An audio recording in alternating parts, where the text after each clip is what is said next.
The alarm blared through the metal halls of New Pyongyang Moon Base. Red lights flashed, turning the faces of rushing workers into masks of fear.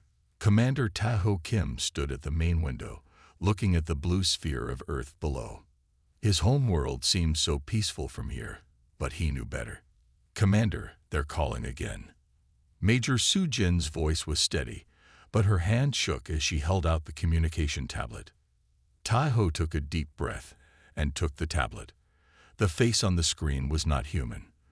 The Dralaxian commander had gray skin that looked like stone, and 6 yellow eyes arranged in a circle.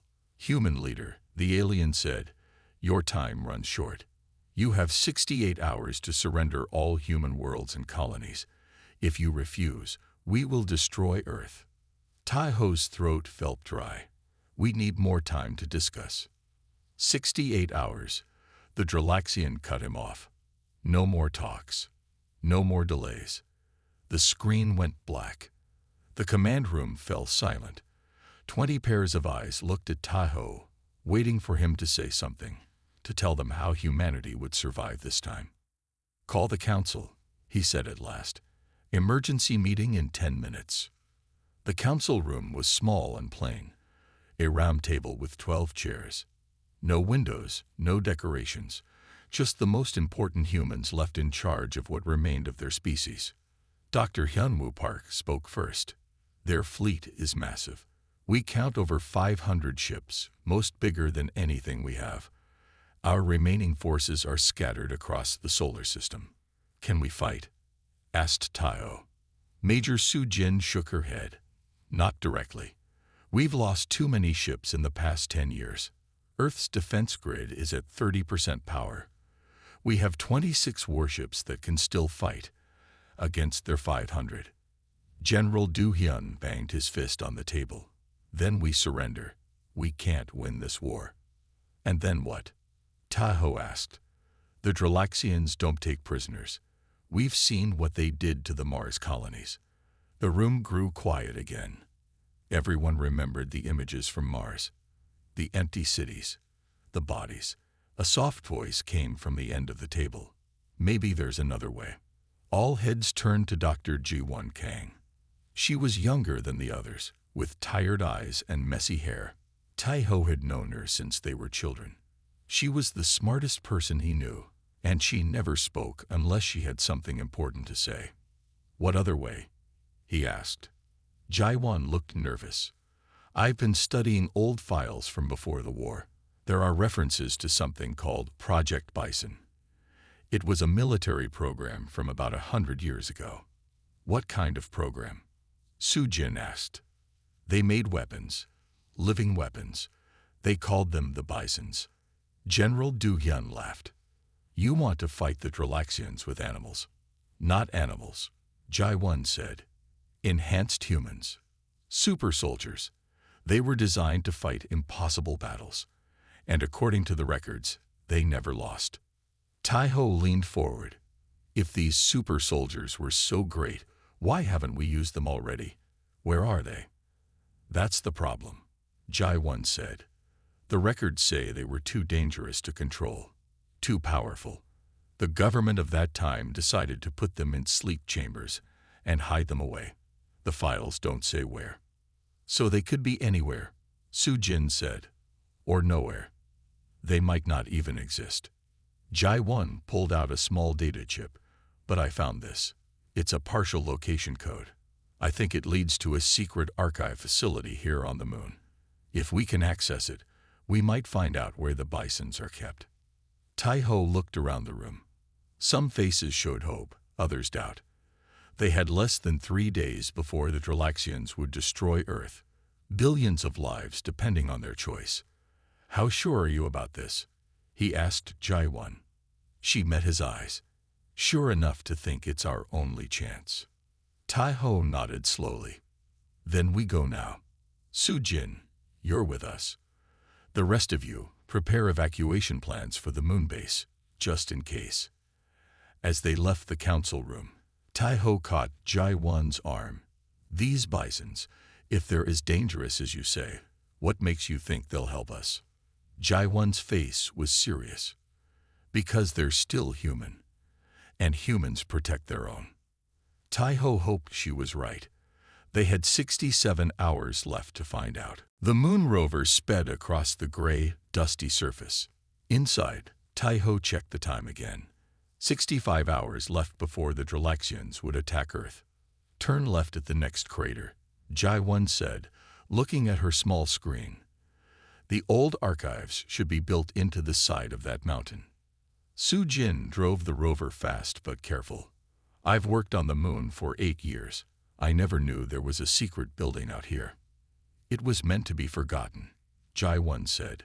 Built before the first Dralaxian ships ever came to our solar system. The rover climbed a small hill, and suddenly they saw it. A dark metal door set into the side of a tall mountain. No signs, no lights, just a door that looked like it hadn't been opened in many years. How do we get in? Tai-ho asked. Jai-1 pulled out an old key card from her pocket. I found this with the data chip. I hope it still works. They put on their moon suits and stepped out onto the dusty surface. The walk to the door was short. Jai-1 placed the card against a hidden reader. Nothing happened for several seconds. Then they heard a low grinding sound. Dust fell from around the door as it slowly opened. It worked, Su-jin said, her voice excited through the suit radio. They stepped inside and found a small room. The door closed behind them with a heavy thud. Air hissed into the room, and lights flickered on. We can take our helmets off, Jai-1 said after checking her wrist scanner. The air system still works. Inside, the archive building was bigger than it looked from outside. Long hallways led to rooms filled with old computers and paper files. This will take forever to search, Su-jin said, looking at the rows and rows of storage. Jai-1 shook her head. We don't need to search everything. The Bison files should be in the most secure section. She walked to a wall and pressed her hand against it. Part of the wall slid away, showing a hidden elevator. How did you know that was there? Tai-ho asked. The data chip had some basic layout information, Jai-1 said. Come on. The elevator took them deep below the moon's surface. When the doors opened, they found themselves in a cold, dark room. Their flashlights showed rows of old computer banks. The main terminal should be at the center, Jai-1 said. They found the central computer. It was old with a physical keyboard and screen instead of the thought controls most modern systems used. Can you make it work? Tai-ho asked. Jai-1 sat down and started typing. I think so. These old systems were built to last. The screen lit up with a dim blue light. Words appeared. INT or AXIS KOD. Jai-1 bit her lip and entered a long string of numbers and letters from memory. Access is granted. Well Didar. K-ing. Tai-ho looked at Jai-1 with surprise. How does it know you? I use my grandmother's access code, Jai-1 said quietly. She worked on Project Bison before the war. She told me stories when I was little. I thought they were just make-believe. Su-jin leaned forward. Your grandmother helped create super soldiers. She was against it, Jai-1 said, typing quickly. She thought mixing human DNA with animal DNA was wrong, but she was outvoted. Files began to appear on the screen. Pictures of men and women in military uniforms, test results, mission reports. Here they are, Jai-1 whispered. The Bisons. Tai-ho looked at the faces on the screen. They looked like normal people. They don't look special. That was the point, Jai-1 said. They could blend in. But look at this. She opened a video file. The screen showed a man lifting what looked like a small car over his head. Another clip showed a woman moving so fast she was just a blur. Another showed a man healing from a deep cut in seconds. They're incredible, Su-jin said. With soldiers like these, we might have a chance against the Dralaxians. If we can find them, Tai-ho reminded her. Where are they kept, Jai-1? Jai-1 searched through more files. Here it is.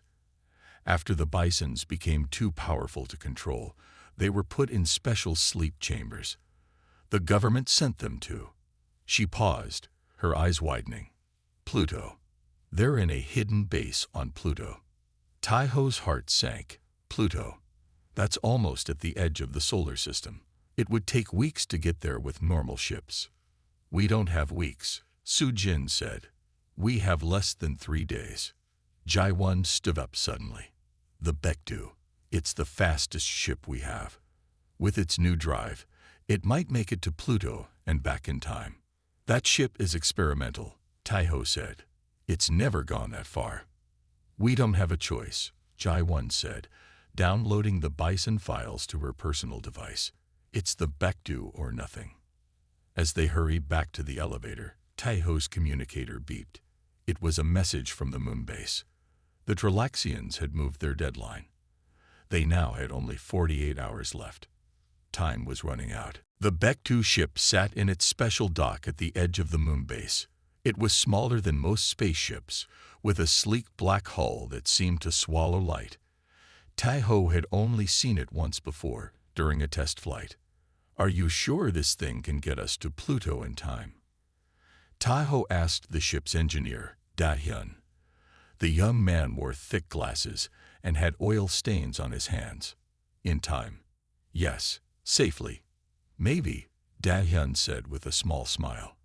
The new drive can bend space a little.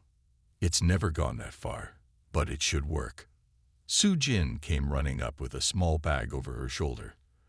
The council approved our mission. They think we're crazy, but they don't have better ideas. What about the Tralaxians? Tai-Ho asked. If they see us leave, they might attack early. We'll use the moon to hide our launch, Jai-Won said, joining them with her own bag. Their ships are all watching Earth. We should be able to slip away. Da-Hyun opened the ship's door. We should go now. Every minute counts. Inside, the Baekdu was cramped but neat. 4 seats faced a wall of screens and controls. Da-Hyun sat in the pilot's chair and began pressing buttons. Everyone strap in, he said. This first part might be rough. The ship rose silently from its dock. Da-Hyun kept them low, flying just above the moon's surface. In the distance, they could see the huge Tralaxian ships, like dark stars in the blackness of space. They haven't seen us yet, Su Jin said, watching a screen that showed their radar. Hold on, Da-Hyun said. I'm starting the main drive.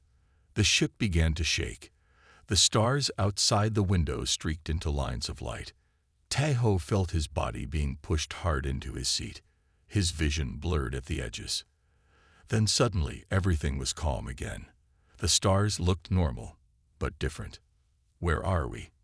Tai-Ho asked, his voice hoarse. Just past Mars, Da-Hyun said, checking his instruments. The drive worked better than I hoped. We'll need 3 more jumps to reach Pluto. Jai-Won looked at a clock on the wall. 46 hours until the Tralaxians attack Earth. We need to hurry. The next jump took them past Jupiter. A huge ball of swirling gas. The ship's sensors showed hundreds of Tralaxian scout ships around Jupiter's moons. They're looking for something, Su Jin said. Or someone, Jai-Won added. Maybe they know about the Bisons too. The third jump was harder. The ship groaned and shook more violently. One of the screens cracked. But when they came out of the jump, Saturn's beautiful rings filled their view. One more jump, Da-Hyun said, his face pale with effort. But we need to wait an hour for the drive to cool down. That hour felt like the longest in Tai-Ho's life. They drifted in the shadow of Saturn, watching for Tralaxian ships. Ji-Won spent the time studying the Bison files. According to these records, there are 8 Bisons still alive, she said. They were the most powerful ones. The files say they asked to be put to sleep because they were afraid of what they might do. What does that mean? Su Jin asked. They were too good at killing, Jai-Won said quietly. They'd worried they might not be able to stop. The ship's computer beeped. Da-Hyun straightened in his chair. Drive is ready. Final jump to Pluto. This time, the jump was even worse. The ship's lights flickered off and on. A pipe burst near the floor. sending steam into the air. But when the stars returned to normal, a small gray world hung in the blackness before them. Pluto, Dahyun said with pride. We made it. Jaewon checked the files again. The base should be on the dark side. Look for a canyon called Tombaugh Valley. They flew slowly over Pluto's frozen surface. Everything was gray and white and black, a world of ice and rock that had never known life. There Soo-jin pointed, a long crack in the surface, like a giant had taken a knife to the planet. They landed near the edge of the canyon. Outside, it was so cold that their suits had to work extra hard to keep them warm. The sky was black, with stars so clear they seemed close enough to touch. The base entrance should be under that ridge, Jaewon said, pointing to a wall of ice. As they walked closer, Taeho saw it, a metal door set into the rock, covered with frost. Next to it was a small panel with a keypad. The code from the files should work, Jaewon said, pressing numbers on the keypad with her gloved fingers. The door didn't move. Jaewon tried again. Nothing happened. Maybe it's broken, Soo-jin said. It's been 100 years. Taeho looked at the time display in his helmet. 42 hours left. They had come all this way for nothing. Then a red light on the panel turned green. The door made a cracking sound as ice broke around its edges. Slowly, it began to open. Cold air rushed out, along with a faint blue light from inside. They're in there, Jaewon whispered. The Bisons are waiting. The team stepped through the door into a long hallway. The air inside was cold but breathable. Blue lights came on as they walked, as if the base knew they were there. This place has power after all these years, Soo-jin asked, taking off her helmet. It must have its own energy source, Dahyun said. Maybe deep geothermal taps or nuclear batteries. They followed the hallway until it opened into a large round room. In the center of the room stood 8 tall glass tubes arranged in a circle. Each tube was filled with a cloudy liquid and lit from below with soft light, and floating in each tube was a person. The Bisons, Jaewon whispered. Taeho walked slowly around the circle. The sleeping people looked ordinary, 3 women and 5 men of different heights and builds. Their eyes were closed, and they wore simple white clothes. How do we wake them up? Taeho asked. Jaewon found a control panel at the edge of the room. According to the files, we need to wake them one by one, starting with their leader. She looked at the nearest tube. That should be Hansol. Dahyun examined the panel. These controls are old but simple. Press that green button to start the waking process. Jaewon took a deep breath and pressed the button. The liquid in the first tube began to drain away. The person inside, a man of average height with short black hair, slowly sank to the bottom as the fluid disappeared. When the tube was empty, it slid open with a hiss. The man didn't move at first. Then his chest rose sharply as he took his first breath in 100 years. His eyes opened. They were dark and alert. Without warning, he leaped from the tube and grabbed Taeho by the throat, lifting him off the ground with one hand. "Who are you?" the man growled. His voice was rough from not being used for so long. "Why have you woken me?" Soo-jin pulled her gun, but Jaewon stepped forward with her hands raised. "Please," she said calmly, "we need your help. My name is Ji-won Kang.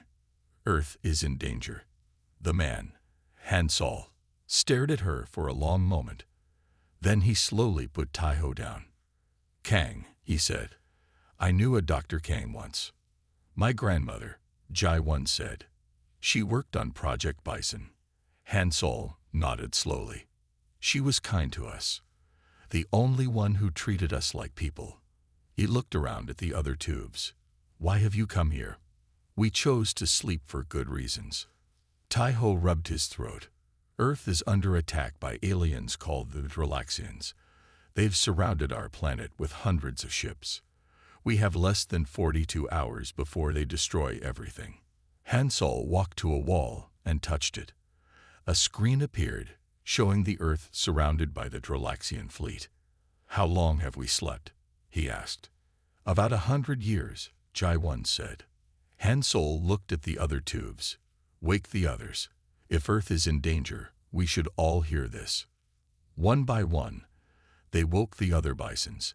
Each one was confused at first, but Han Sol spoke to them quietly, explaining the situation. The second to wake was a tall, strong man named Jun Seo. His arms were thick with muscle, and he moved with heavy steps. Next came a woman named Yeon-hee. She was slim and had sharp eyes that seemed to see everything at once. Sang-min was the fourth, a middle-sized man who made almost no sound when he moved. The fifth was a woman named Minna, who moved so quickly it was hard to follow her with the eye. Jae-hun was the sixth, a wide-shouldered man with a calm face. The seventh was a small woman named Hae-yun who kept changing her position, never staying still. The last was Woo-jin, a man with scars on his hands who stretched like he was testing if his body still worked. When they were all awake, Han Sol turned to Tae-ho. Tell us everything about these Dralaxians.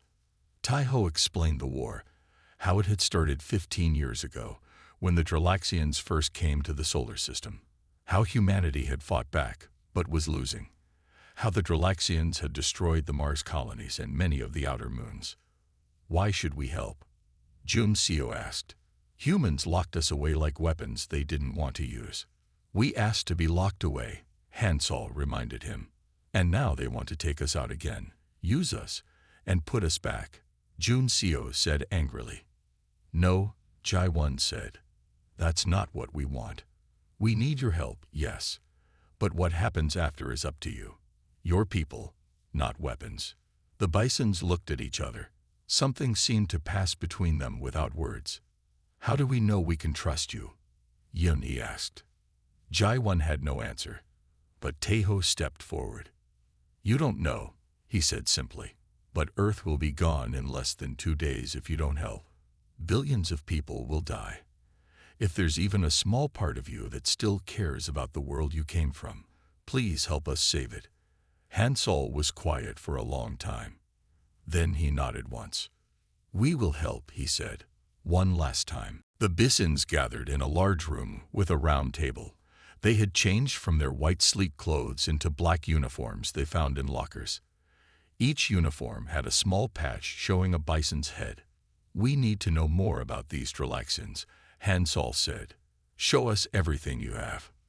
Tae-hyun connected his tablet to the room's screen. Images of the alien ships appeared. Then pictures of the Dralaxians themselves, tall gray-skinned beings with 6 yellow eyes. They first came to our solar system 15 years ago, Tae-ho explained. At first, they said they wanted to trade, but they really wanted our planets. They attacked without warning. Soo-jin added, our biggest cities were hit first. We fought back, but they have better ships and weapons. Jae-hun, the broad-shouldered bison, studied the images closely. What are their weaknesses? They don't like cold, Jae-1 said. Their ships have trouble in the rings of Saturn, and they move slower than humans. But they're stronger, Tae-ho added. One Dralaxian can fight 3 human soldiers and win. Han Sol looked at his fellow bisons, not stronger than us. Minna, the fastest bison, moved to the screen in a blur. Their ships are interesting. The design has weak points here and here. Her finger pointed to spots so quickly it was hard to follow. Woo-jin, the bison with scarred hands, touched the screen next. Their armor looks tough, but the joints are exposed. Good targets. Tae-ho was amazed at how quickly the bisons analyzed everything. They spoke in short sentences, often seeming to understand each other without finishing their thoughts. Even with your abilities, Soo-jin said, there are hundreds of Dralaxian ships and thousands of their soldiers. The 8 of you can't fight them all. No, Han Sol agreed. But we don't need to. Wars aren't won by killing everyone. They're won by hitting the right targets. Jun Seo, the strongest bison, had been quiet until now. I still don't see why we should fight for humans. They feared us. They wanted us gone. Some did, Jae-1 said quietly. Not all. It doesn't matter now, Yun-hee said, her sharp eyes moving between them. The choice is to help or to watch Earth burn. There are no other options. Hansol stood up. Let's vote. Each bison will decide for themselves. One by one, they gave their answers. I'll fight, said Yun-hee. My eyes still see far, and I remember green fields on Earth.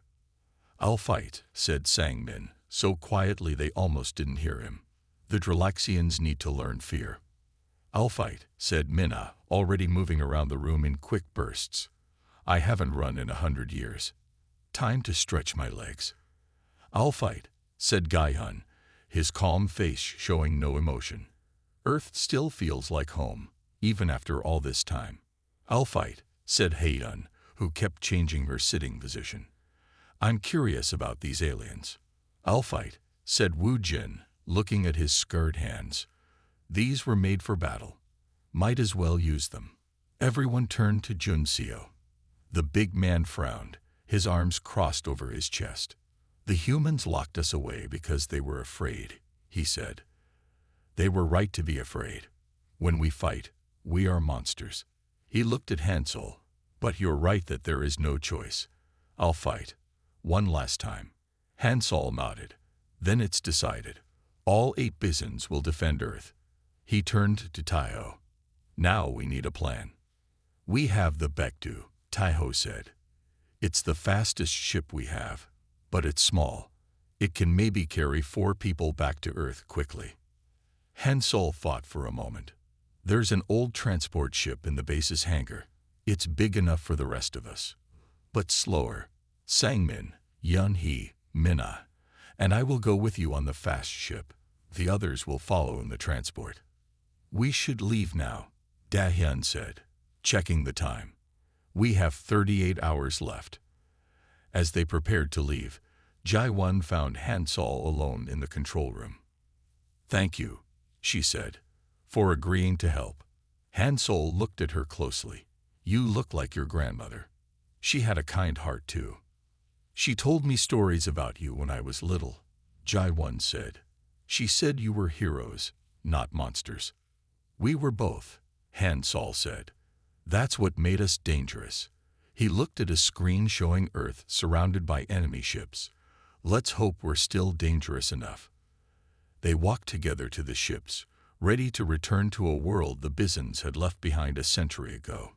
A world now facing its final hours. The Baekdu ship raced back toward Earth, bending space with its special drive. Inside, Taiho watched the 4 Bisons with wonder. Even sitting still, they seemed more alive, more alert than normal humans. We'll reach the moon base in 6 hours, Da-hyun said from the pilot's seat. The others will be about 12 hours behind us in the transport ship. Hansol nodded. He was looking at a map of Earth's defenses on a screen. These defense stations, he said, pointing to dots around Earth. Why aren't they being used? Soo-jin frowned. Most were damaged in the early attacks. The ones that still work have old AI systems that became unstable. They started firing at our own ships, so we had to shut them down. Minna moved beside them in a blur. How many stations still exist? About 50, Soo-jin said, but their targeting systems don't work right. Yun-hee's sharp eyes studied the map. They don't need AI. They need human control. Hansol looked at Sang-min, who nodded silently. Then Hansol turned to Taiho. We have the start of a plan, but I need to explain it to your leaders first. The main meeting room in the moon base was crowded. The council members sat around a table, staring at the 4 Bisons with a mix of hope and fear. General Yoon Seok-ba, a tall man with a stern face, spoke first. So these are the famous Bisons, he said, his voice cold. The monsters from the old stories. Hansol did not react to the word monsters. He stood calmly, hands behind his back. We prefer soldiers, he said, and we're here to help you win this war. How? General Bai asked. There are 4 of you and hundreds of enemy ships. 4 here now. 4 more coming, Hansol said. And we have a plan. He stepped to the main screen and brought up the map of Earth's old defense stations. These stations have powerful weapons that could hurt the Dralaxian fleet. They don't work because their targeting systems are broken. We're going to control them ourselves. General Ba laughed. Impossible. The systems require direct neural links. It would kill a normal human to try. We're not normal humans, Minna said with a small smile. Sang-min, who rarely spoke, added, 2 of us can handle the neural load. Gai-hun and I trained for this kind of work. General Ba shook his head. Even if you could control the stations, there's still the Dralaxian flagship. It's huge and has shields our weapons can't break through. Hansol nodded. That's the second part of our plan.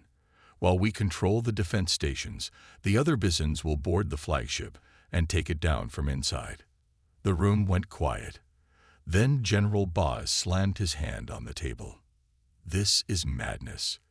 You expect me to trust Earth's last hope to a group of engineered soldiers who've been asleep for a century. Taiho stood up. General, with respect, what other options do we have? The Dralaxians will attack in less than 24 hours. Jai-Won joined him. The Bisons were made for exactly this kind of situation, when all other options have failed. General Ba looked around the room at the other council members. Most nodded slowly. Fine, he said at last. We'll try your plan, but I want our own people involved at every step. Agreed, Hansol said. We'll need your help. As the meeting ended, Su-jin approached the Bisons. There's something I don't understand.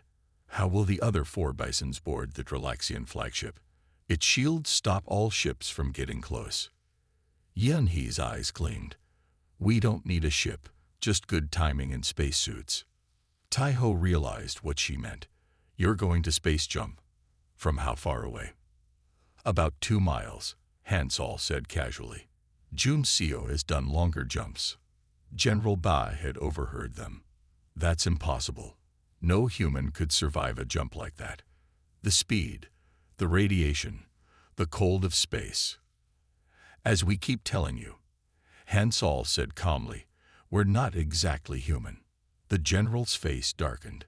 That's what worries me. If you succeed, if you actually help us win this war, what happens next? What's to stop you from taking over yourselves? Hansol stared at the general for a long moment. When we were created, we were given one purpose: protect humanity. Not rule it, not judge it, just protect it. He stepped closer to the general. We may not be fully human, but we keep our promises. After this is over, you won't need to worry about us anymore. Why not? The general asked. Because this is our last mission, Hansol said simply.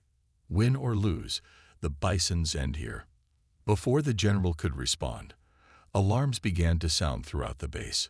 A voice came over the speakers. Alert! Dralaxian fleet is moving. They're advancing toward Earth. Taiho checked the time. 18 hours left until the deadline. The Dralaxians were moving early. The final battle was about to begin. The moon base was like a kicked ant hill. People ran in all directions, preparing for battle. The transport ship with the other 4 Bisons had just arrived, earlier than expected. All 8 Bisons now stood in the command center, watching screens that showed the Dralaxian fleet moving toward Earth. They're attacking 12 hours early, Su-jin said. Why? They must know we're planning something, Hansol replied. We need to move now. General Ba nodded. All ships are ready, but we can't hope to stop that fleet with what we have. You don't need to stop them, Gai-hun said in his calm voice. You just need to keep them busy while we do our work.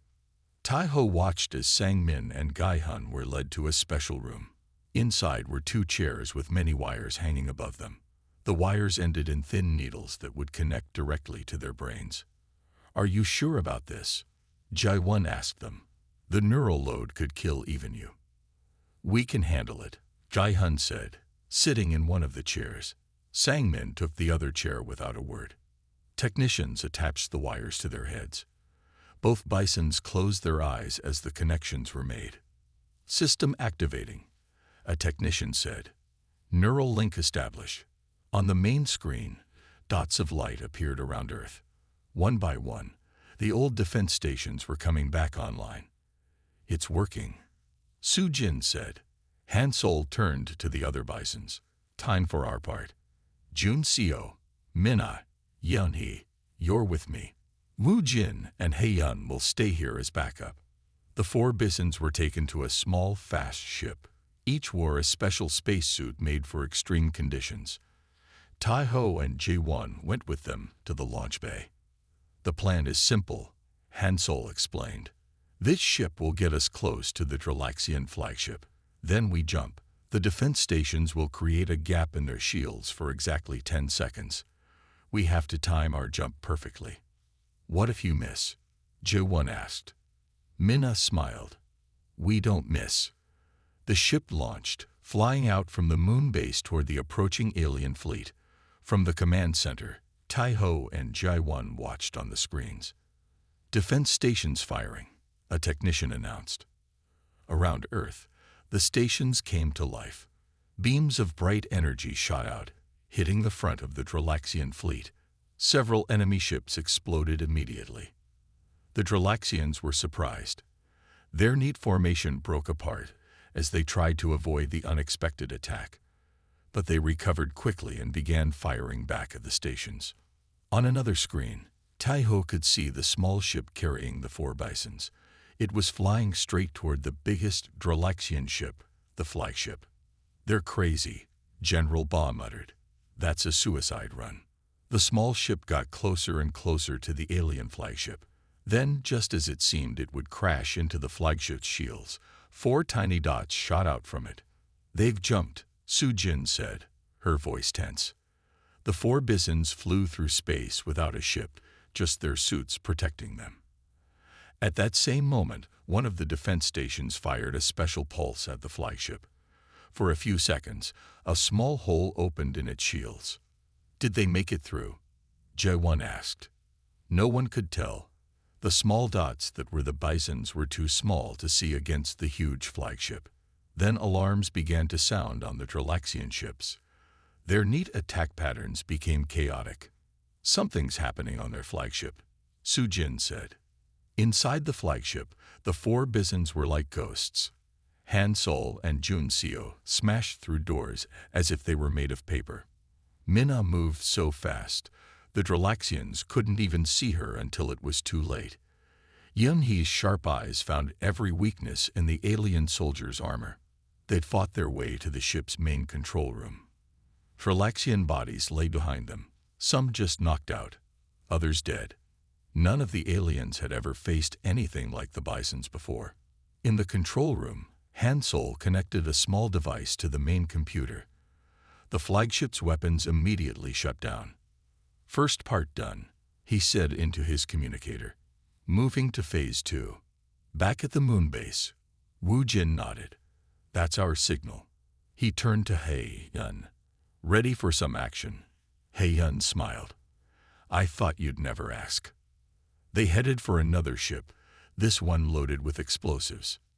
In the neural link room, Sang-min and Gai-hun were sweating heavily. Blood ran from their noses as they controlled dozens of defense stations at once. "They can't keep this up much longer," a doctor warned.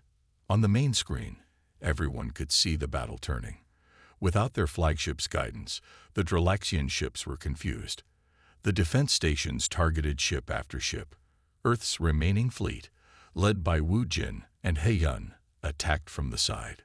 "We're actually winning," General Ba said in disbelief. Then a new alert sounded. A huge energy reading came from the Dralaxian flagship. On the moon base's main screen, a red dot grew at the center of the Dralaxian flagship. The planet-killer weapon was charging up. "How long until it fires?" General Ba asked, his face pale. 10 minutes at most, Su Jin replied. "Once it fires, nothing can stop it." Tai-ho hit the communication button. Han Sol. "The Dralaxians are powering up their planet killer. Can you stop it?" Inside the flagship, Han Sol and the other 3 Bisons fought their way toward the ship's core. Alien bodies lay behind them. Minna moved in blurs, knocking out Dralaxians before they could even raise their weapons. Yunhee pointed out hidden enemies with her sharp eyes. Juncio smashed through walls when doors were locked. "We see it," Hansol replied. "It's in the center of the ship, but it's behind heavy shields." Juncio punched a wall in anger. "We can't break through in time." Hansol was quiet for a moment. Then he looked at a panel on his spacesuit. It showed his vital signs and the status of the nanomachines in his blood that gave him his powers. "There is one way," he said quietly. Minna understood first. "No, you can't mean." "Our nanomachines," Hansol said. "If Juncio and I overload our systems, the energy burst would be enough to disable the weapon." "But that would kill you," Yunhee said. Hansol nodded. "Yes."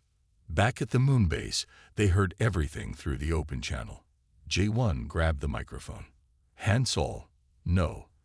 There must be another way." "There isn't." Hansol's voice came back. "This is why we exist. To protect Earth, no matter the cost." Juncio, who had been against helping humans from the start, stepped forward. "I'll do it with you." Hansol turned to Minna and Yunhee. "You two need to get as far from the core as possible. After we overload, the flagship will start to break apart. Get to an escape pod."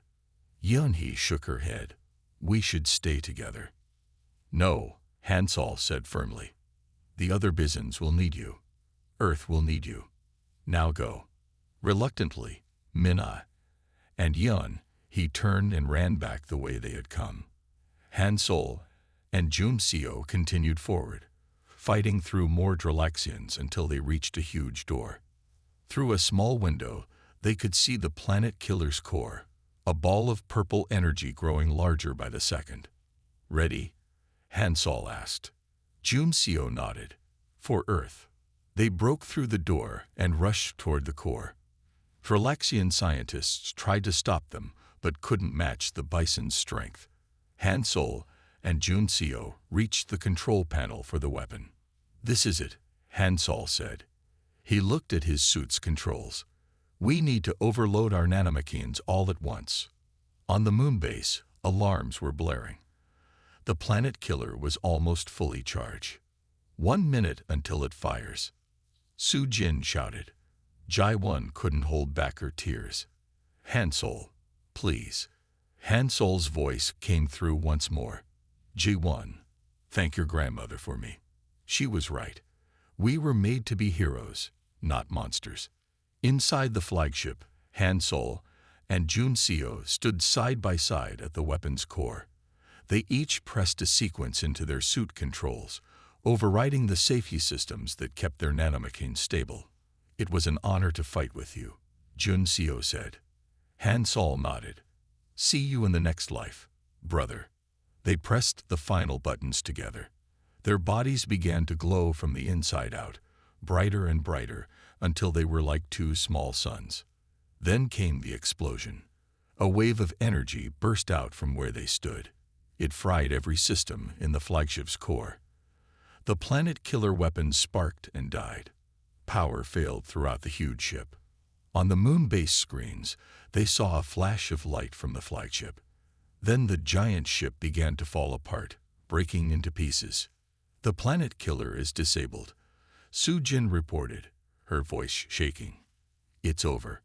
Hansol, Juncio, Jai-1 called into the microphone. There was no answer. In another part of the flagship, Minna and Yunhee felt the explosion. They grabbed onto the walls as the ship shook around them.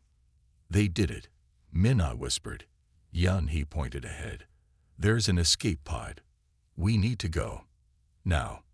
They ran to the pod and launched just as the flagship began breaking apart. From inside the small pod, they watched the massive alien ship fall to pieces. 2 life signs detected leaving the flagship.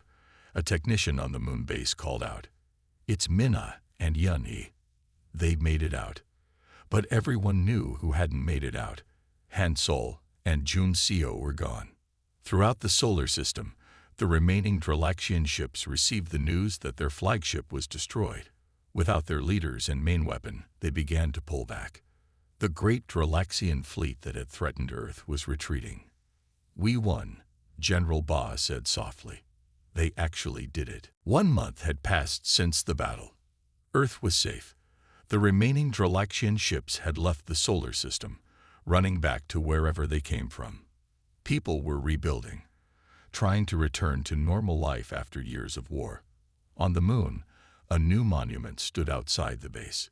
It was simple, 2 black stone pillars side by side. One had Han Solo's name. The other had Jun Seo's. At the base of the monument were the words, "They were not monsters. They were heroes." Jai-Won stood alone before the monument. She placed her hand on Han Solo's pillar, feeling the cold stone under her fingers. "I thought I'd find you here," Taiho said, walking up beside her. "The council is meeting. They want to talk about the future of the Bisons." Jai-Won turned to him. "What is there to talk about? Han Solo and Jun Seo are gone. Sang-min and Gai-hun are still recovering from the neural link. And the others? The others need a place in our world," Taiho said gently. "That's what the meeting is about." Inside the base, the council room was full. The surviving Bisons sat on one side of the table. Minna, Yun-hee, Woo-jin, Hae-yun, and now Sang-min and Gai-hun, who looked tired but alive. General Ba stood at the head of the table.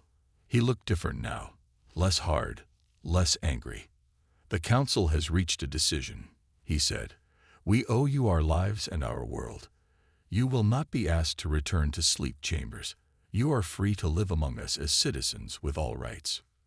The Bisons looked at each other. Then Minna spoke. "We are grateful," she said, "but we are not sure we belong among normal humans. We were made for war, not peace." "You were made to protect humanity," Jai-Won said. "That doesn't always mean fighting." "What would we do?" Yun-hee asked. "Where would we go?" Su-jin stepped forward with a tablet. "We have a proposal. Titan, the moon of Saturn, has a small research base. It's far enough from Earth that you would have privacy, but close enough to stay connected.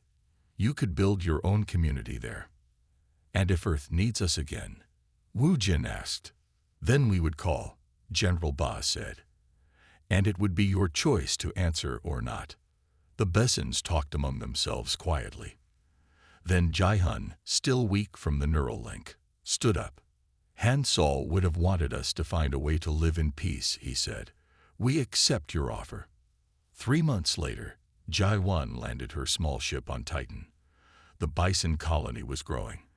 They had built simple buildings that could withstand Titan's harsh weather. They were growing food in special greenhouses and studying the moon's strange lakes of liquid methane. Yun-hee met her at the landing pad. "Welcome back. How is everyone?"